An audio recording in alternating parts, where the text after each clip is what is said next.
রোগীর চাপ 3 গুণ 4 গুণ রোগীর চাপ, ডাক্তার মাত্র একজন ডিউটি করে, তিনি নিরাপত্তায় ভোগেন। রোগী এবং ডক্টরের যে রেশিও, চাইলেও যদি আপনি এক জায়গায় টানলে কিন্তু আরেক জায়গায় গ্যাপ হয়ে যায়, এবং এই গ্যাপটার কারণেই মাঝে মাঝে সমস্যাগুলো দেখা দেয়। 72টি পদের বিপরীতে রয়েছেন মাত্র 28 জন চিকিৎসক, সাথে রয়েছে জনবল সংকট আর প্রয়োজনীয় চিকিৎসা সরঞ্জামাদির অভাব।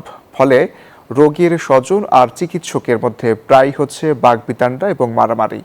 এ অবস্থা শরীয়তপুর সদর হাসপাতালের। দ্রুত সমস্যার সমাধানের দাবি ভুক্তভোগীদের।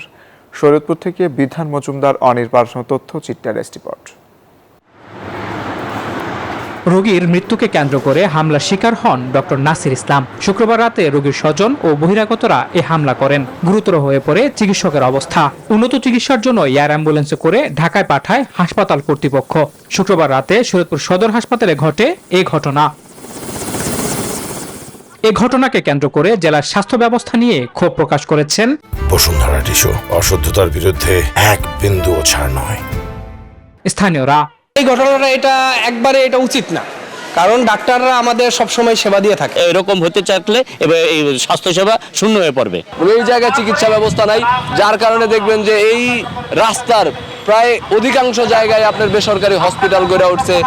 এদিকে আতঙ্কিত অনেক চিকিৎসকই আর থাকতে চাইছেন না হাসপাতালটিতে। তারা বলছেন, একদিকে চিকিৎসক আর সরঞ্জামাদের সংকট, অন্যদিকে 5 বছরও চালু হয়নি নতুন হাসপাতাল। জানান, এ দুই মিলে রোগীদের কাঙ্ক্ষিত সেবা দিতে হিমশিম খাচ্ছেন তারা। রোগীর চাপ 3 গুণ 4 গুণ রোগীর চাপ, ডাক্তার মাত্র একজন ডিউটি করে, তিনি নিরাপত্তায় ভোগেন। রোগী এবং ডক্টরের যে রেশিও, চাইলেও যদি আপনি এক জায়গায় টানলে কিন্তু আরেক জায়গায় গ্যাপ হয়ে যায়, এবং এই গ্যাপটার কারণেই মাঝে মাঝে সমস্যাগুলো দেখা দেয়।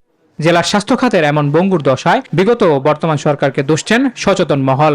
বিগত সরকারের নজরদারি নাই, কিন্তু বর্তমান সরকারেরও এখন পর্যন্ত আমরা নজরদারি দেখতে পাচ্ছি না। সমস্যা সমাধানে বাড়াতে হবে জনবল, প্রয়োজন স্বাস্থ্য অধিদপ্তরের সহযোগিতা, একথা বলেন সরকারি এ কর্মকর্তা। খুব দ্রুত আমাদের জনবল সংকট সহ অন্যান্য যে সংকট আছে সেগুলোর সমাধান করতে হবে। তথ্য প্রদান সহ অন্যান্য পদ যেন দ্রুত পূরণ করা হয়, সেজন্য আমি স্বাস্থ্য মন্ত্রণালয়ের নতুন কর্তৃপক্ষের কাছে জোর দাবি জানাচ্ছি।